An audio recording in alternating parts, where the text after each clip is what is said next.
Время новостей на канале Абаза. В студии Марина Будба. Здравствуйте. Сегодня в выпуске. Абхазский стенд на Кавказском инвестиционном форуме посетил глава правительства России Михаил Мишустин. Сергей Шамба о значении личности Владислава Арденба в истории страны. Абаза ТВ продолжает показ цикла телевизионных интервью с политическими соратниками первого президента.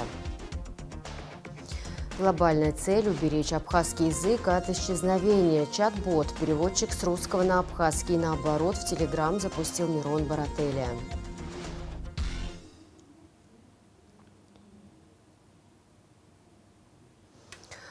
Начнем с официальной хроники. Абхазский стенд на Кавказском инвестиционном форуме посетил во вторник глава правительства России Михаил Мишустин. Его приветствовал президент Абхазии Бадра Гунба.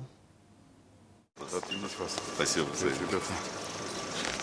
Рады вас приветствовать у стенда Республики Абхазия.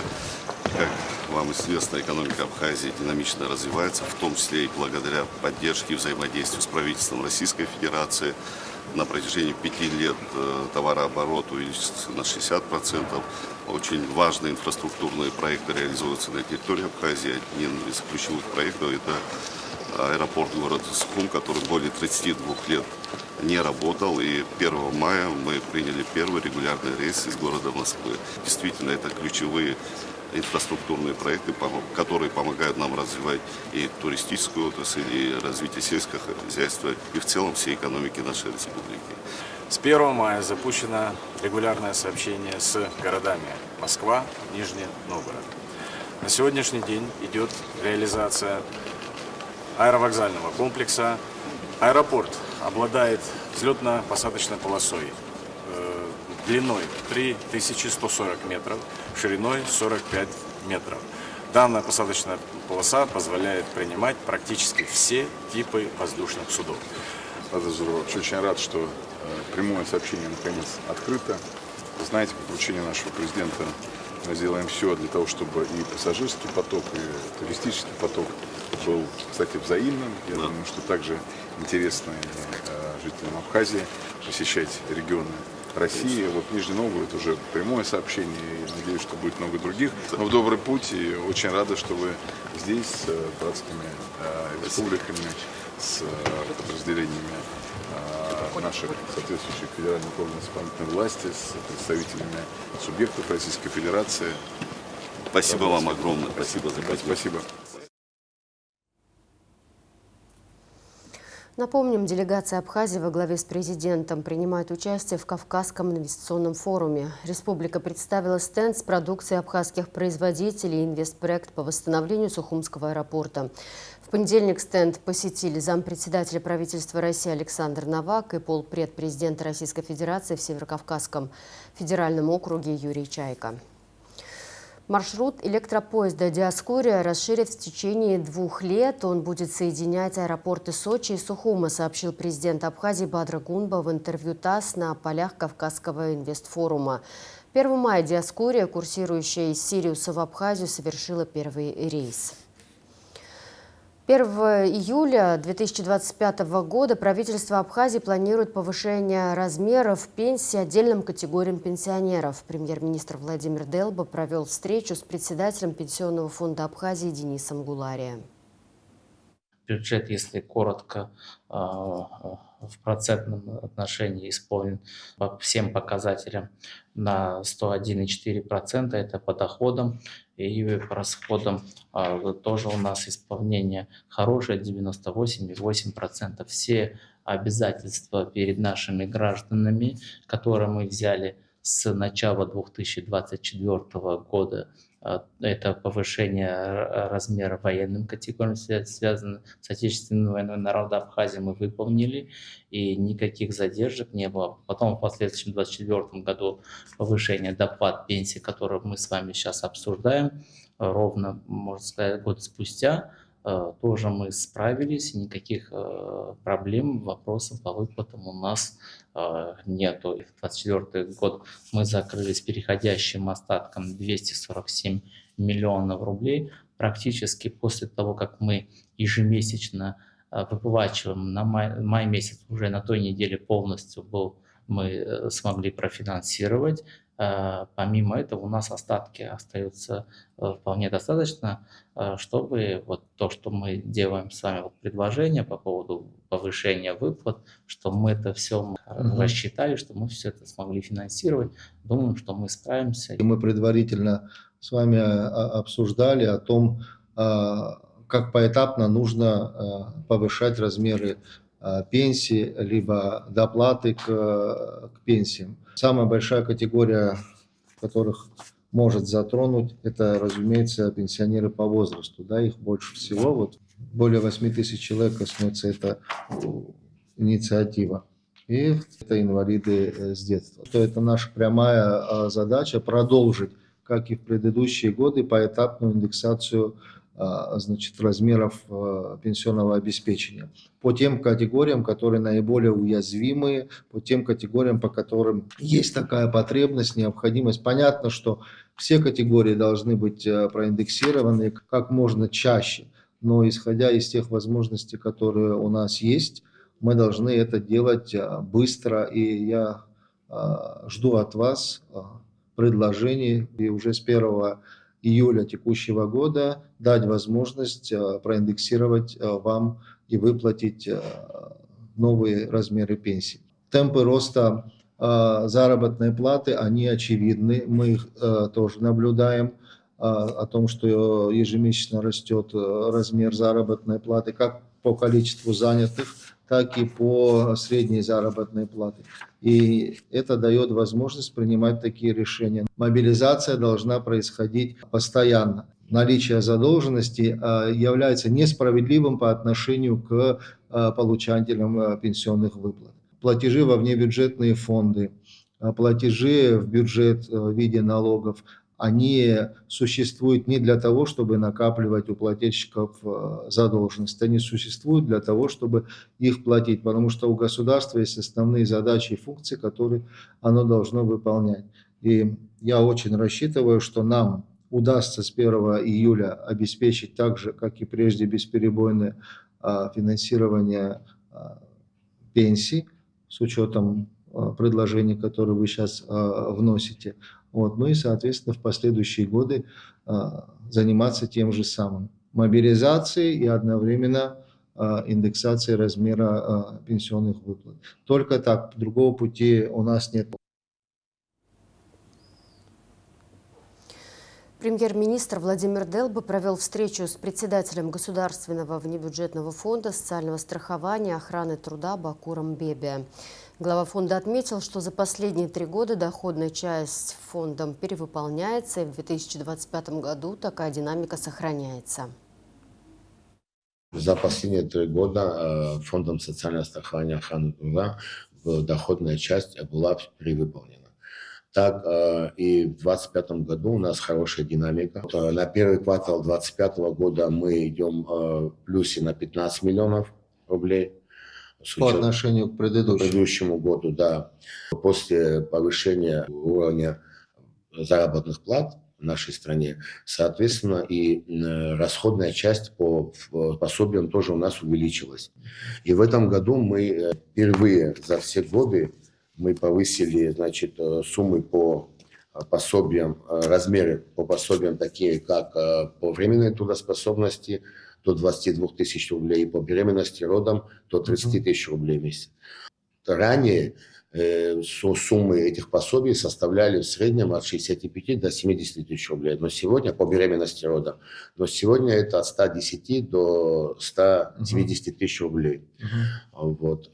Также, что касаемо единовременных выплат. В прошлом году, посоветовавшись с вами, мы инициировали повышение размера пособий единовременных, такие как по рождению ребенка для работающих родителей мы повысили с 22 до 27 тысяч рублей, и для по рождению ребенка для неработающих родителей до 22 тысяч рублей.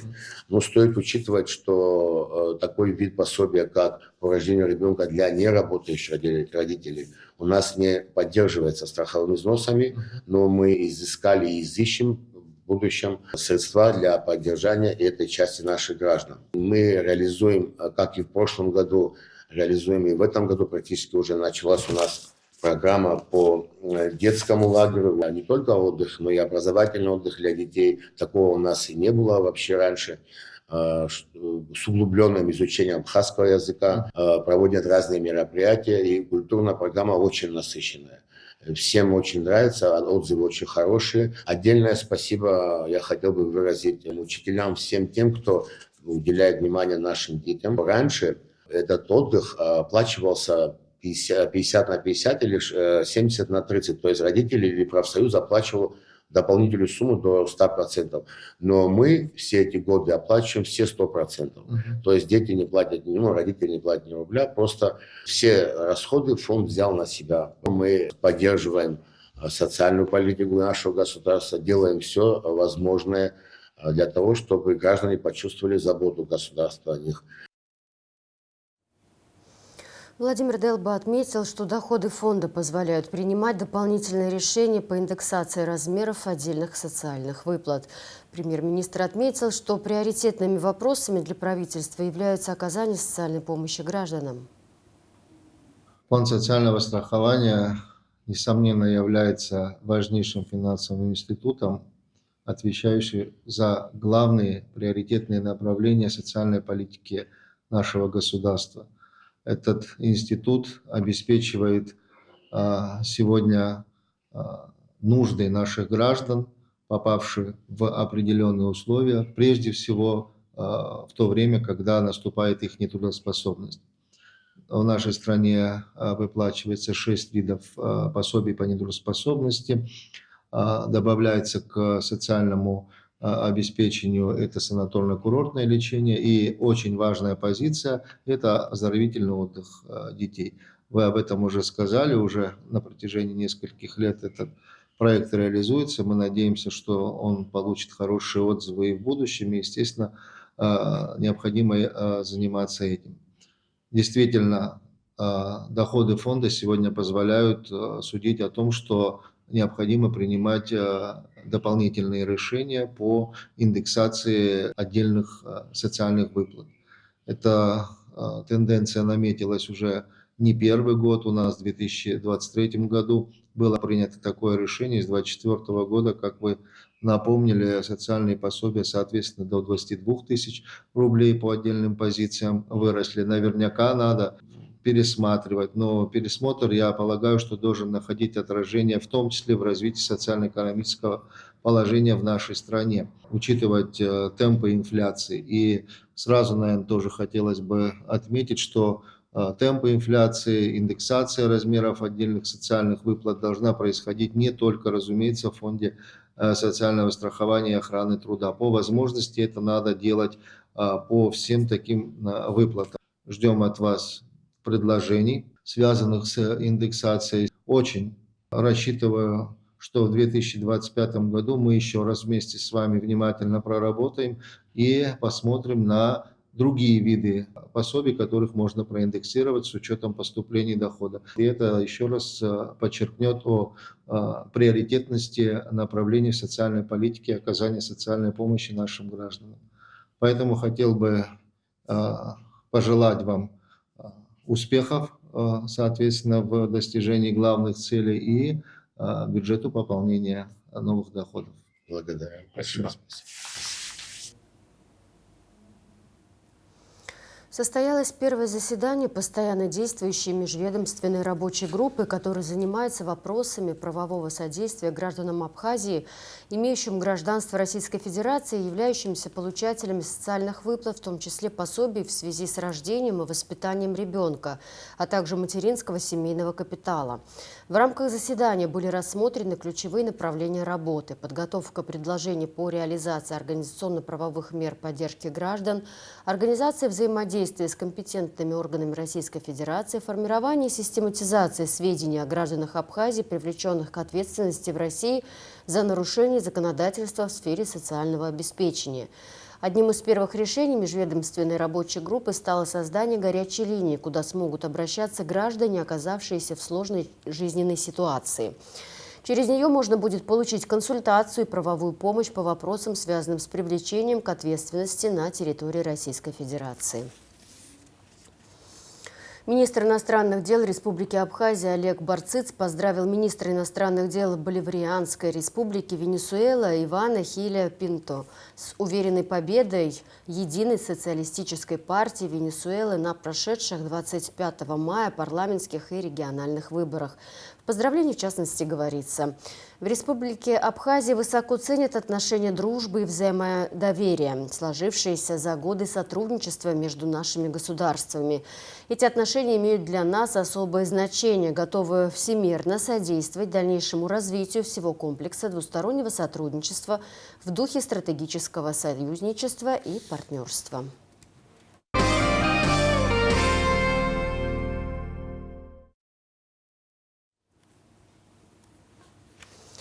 Телекомпания «База ТВ» продолжает показ цикла телевизионных интервью с политическими соратниками Владислава Арденба, ветеранами Отечественной войны народа Абхазии, сотрудниками администрации первого президента Абхазии, деятелями культуры.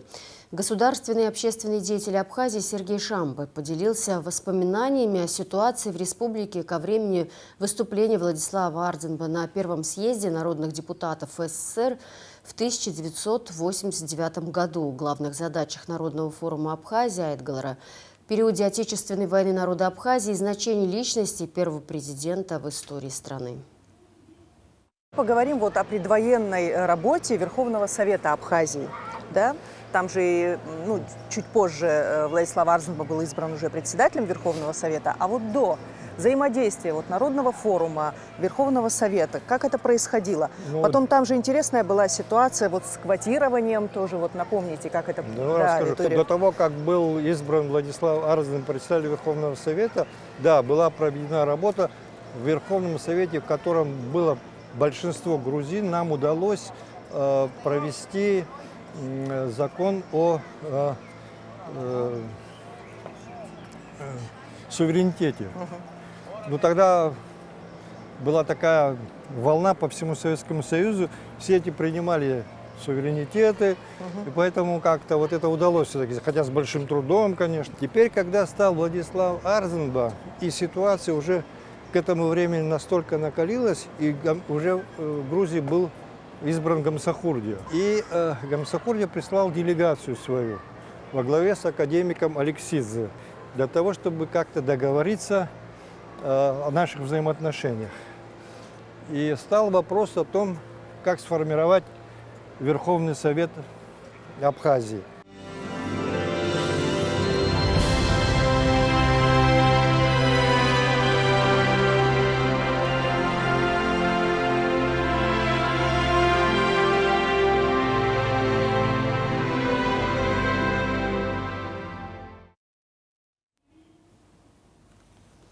Интервью с государственным и общественным деятелем Республики Абхазия Сергеем Шамба смотрите в эфире телеканала после выпуска новостей.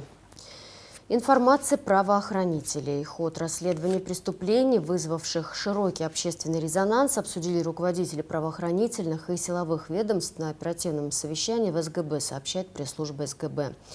В совещании участвовали председатель службы госбезопасности Дмитрий Дбар, вице-премьер, министр внутренних дел Роберт Киут, генеральный прокурор Адгур Аграба, исполняющий обязанности замминистра внутренних дел Руслан Ажиба. Оперативные службы МВД СГБ Абхазии ведут поиск Адгура Харазия, стрелявшего в парламенте, в результате чего погиб депутат Вахтанг Гуланзе и был ранен Кан Кварчи, отметил министр внутренних дел Роберт Киут. Речь также шла о предварительном расследовании по уголовному делу и проводимых оперативно-розыскных мероприятиях, направленных на установление и задержание всех участников преступления, имевшего место 9 мая в Сухуми, в результате которого был убит гражданин Гарри Авицба. Глава СГБ Дмитрий Дбар подчеркнул важность взаимодействия всех оперативных служб и своевременного проведения необходимых следственных мероприятий. Генеральный прокурор призвал усилить работу оперативных служб и своевременно информировать о ходе и результатах проведенных мероприятий. Генеральный прокурор Абхазии Адгур Аграба подписал приказы об освобождении от должности прокурора Гулрыбского района Аслана Латария и об увольнении по собственному желанию прокурора Гагарского района Беслана Пкин. Постановлением по делу об административном правонарушении управление ГАИ МВД лишен права управления транспортным средством сроком на 6 месяцев. Житель села Звандрыб Шкудаутского района Амич Баамир Даурович, водитель, двигаясь по республиканской трассе со стороны Псов на автомобиле Nissan за госномерным знаком А717СА, с нарушением правил дорожного движения в город Гудауда в районе ЖД вокзала допустил ДТП, а также создал аварийную ситуацию с угрозой наезда на пешехода. Более 3200 водительских прав российского образца выдали в Абхазии. Как сообщает «Спутник Абхазии», всего с 14 апреля было принято 4522 заявления, изготовлено 4074 водительских прав, выдано на руки 3204. По 157 заявлениям поступил отказ. Отказы в выдаче водительских прав связаны с тем, что при наличии внутреннего паспорта Российской Федерации заявитель предъявляет только загранпаспорт. В выдаче также отказывают гражданам, которые ранее получили водительское удостоверение на территории России. Они должны обменять документ в Российской Федерации на общих основаниях.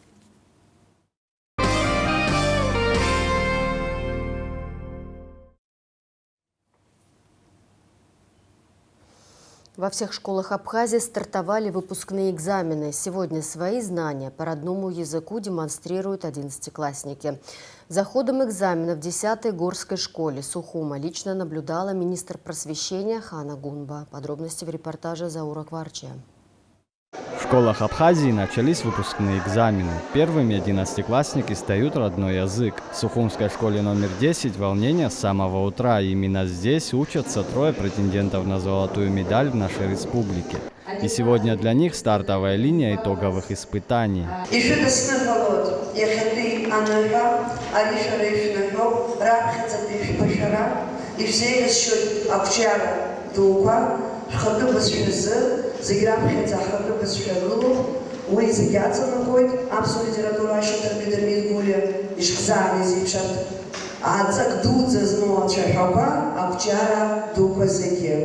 Следить за ходом экзамена пришла лично министр просвещения Абхазии Хана Гунба. Она отметила, что система выпускных испытаний уже много лет остается стабильной. 4 обязательных предмета и 1 по выбору. Первый родной язык, обязательно остается и история Абхазии. У нас уже на протяжении многих лет, согласно утвержденному учебному плану, 5 экзаменов сдают выпускники, 4 обязательных, 1 по выбору. Первый экзамен – экзамен по родному языку. Из числа обязательных предметов – предмет по истории Абхазии. И 5-й по выбору – это выбор школы, учащихся, самих выпускников. В этом году школу заканчивают 1888 выпускников. Более 2500 учеников перешли из первых классов в среднюю школу. В числе 11-классников всего 3 кандидата на золотую медаль. И, как подчеркивает министр, в будущем ведомство будет работать над тем, чтобы их стало больше. 3 медалиста в этом году по всей стране – это выпускники Сухумской 10-й горской школы.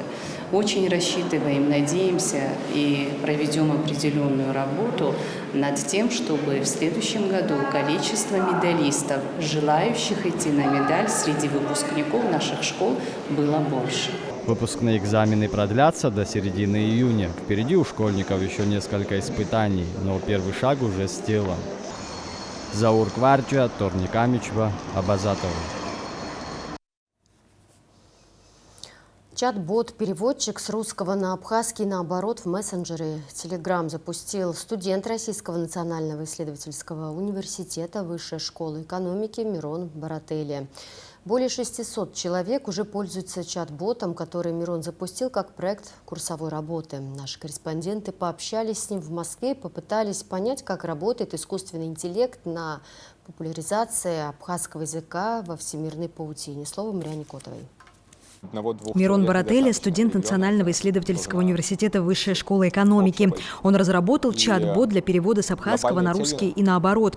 По словам Мирона, чат-бот – это достойная альтернатива приложениям, разрабатывать которые труднее и затратнее на сегодняшний день. Разрабатывать отдельное приложение достаточно долго, и при этом сам Telegram-бот обладает всем необходимым функционалом. И у большинства пользователей уже есть Telegram, поэтому им не нужно ничего устанавливать отдельно.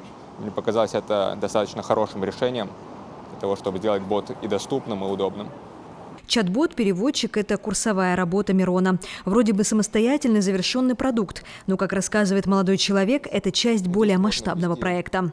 Для того, чтобы реализовать многие задачи, связанные с НЛП, это обработка естественного языка, это является задачей искусственного интеллекта, нужен огромный массив информации на том языке, на котором я планирую создавать проект.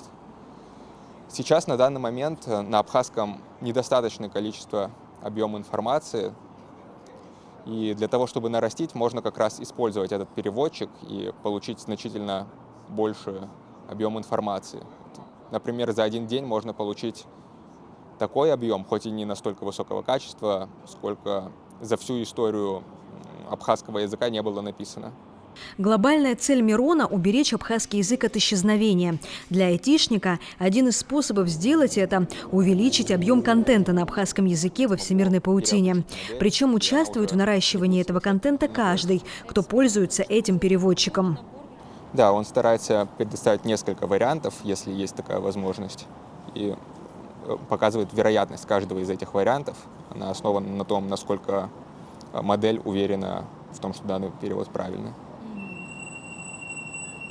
Также есть функция «Исправить перевод». Это в том случае, если перевод неправильный, и вы знаете, как сделать лучше, можно воспользоваться им и указать верный ответ.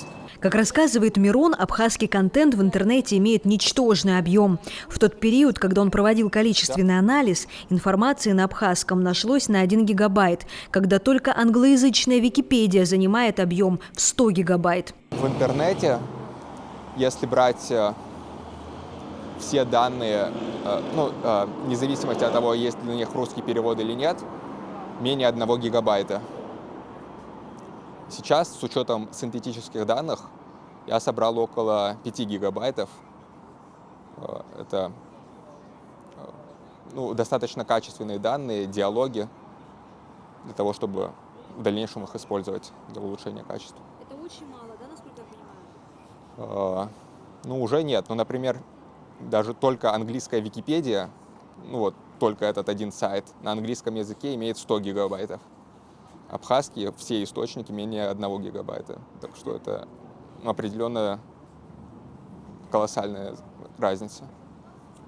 Более 600 человек уже пользуются чат-ботом-переводчиком. И чем больше раз в него заходят, и, что самое главное, вносят коррективы, это предусмотрено его функционалом, тем больше абхазского языка становится во всемирной паутине. А как известно, что попадает в интернет, не исчезает никогда.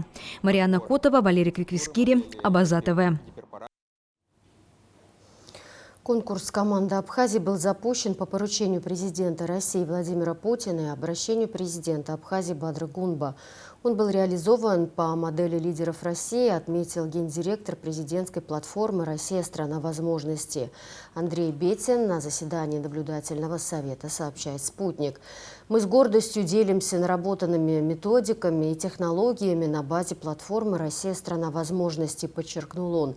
Сейчас в мастерской управления «Синеж» проходит форум «Команды возможностей», на котором финалисты и победители всех проектов платформы разрабатывают идеи для развития страны, добавил Бетин.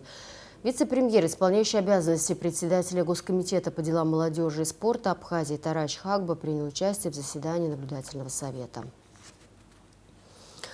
Победительница конкурса «Команда Абхазии», преподаватель АГУ Майя Цибулевская, назвала участие в мастерской управления «Синеж» уникальной возможностью, которая будет работать на благо всей республики. Мастерская «Синеж» – это, конечно, уникальная возможность, потому что те знания и тот практический инструментарий, который мы получим, являются уникальными. До нас, до финалистов конкурса «Команда Абхазии», никто ранее не посещал этого.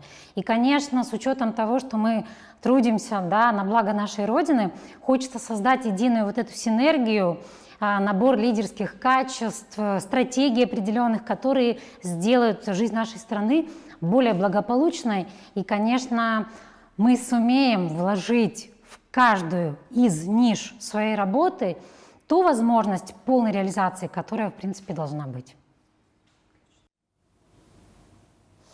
Сотрудничество между Сухумом и Нижним Новгородом открывает новые горизонты для культурного обмена и совместных проектов, заявил министр культуры Абхазии Даур Ковы. Сегодня глава Минкульта принял нижегородскую делегацию, которая приехала в республику для участия в Днях Нижнего Новгорода. Стороны обсудили обмен опытом и профессиональными практиками между двумя городами. Бюст заслуженного деятеля искусств Абхазии, композитора и музыковеда Алексея Чичба открыли к его столетию в Сухумском музыкальном училище. Автор скульптуры – молодой абхазский скульптор Тимур Ахуба. Далее памятные мероприятия, посвященные Алексею Чичба, продолжились масштабной конференцией, собравшей ведущих экспертов и исследователей, представителей культурной сферы Абхазии. Расширенную видеоверсию мероприятия смотрите в вечернем эфире нашего телеканала. Абхазская железная дорога отремонтирует железнодорожные эстакады от Сухума до Нового Афона. Работы начались в Сухуме, затем продолжатся в Новом Афоне. Подробнее в репортаже Алиса Адлиба. На сегодняшний день проходят работы по очистке железнодорожной эстакады на улице Абаинская. Уже 5-й день специалисты трудятся на ЖД-путях. Через пару дней бригады приступят к покраске эстакад. Значит, мы ведем подготовительные работы по покраске ЖД-эстакад. Вот, начали уже с неделю. Сейчас ведем подготовительные работы, потом будем приступать к покраске. Вот, здесь по городу Сухум. Это городская часть, также в районе школы милиции. Ну, в районе 2 месяцев будем вести данные работы. К покраске и к подготовительным работам у нас задействовано 6 человек. Вот. Также будем вести работы в проезжей части. Здесь нам также будут оказывать содействие и городские власти, также ГАИ, потому что когда ведем работы внизу, то нужно будет перекрывать дороги. Бригады Абхазской железной дороги также расчищают искусственные сооружения, водопропускные трубы, тоннели, подпорные стенки. По планам, ремонтные работы железнодорожных эстакад от Сухума до Нового Афона завершатся через 2 месяца. Алиса Адлиба, Инала Гухава, Абаза ТВ. И в завершении выпуска немного о футболе. Чемпионат Абхазии по футболу сегодня на стадионе «Динамо» продолжил красивый матч столичного «Нарта» и Гагрской «Гагры», который окончился со счетом 3-1 в пользу сухумского клуба. А в завершении выпуска прогноз погоды.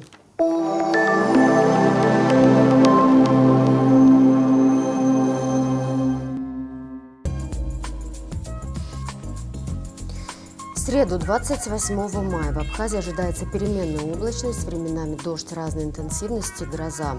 Атмосферное давление пониженное, нестабильное, ветер слабо умеренный, температура воздуха ночью 14-19, днем 18-23, температура морской воды плюс 17. Волнение морской воды слабо умеренное, относительная влажность воздуха 50-70%.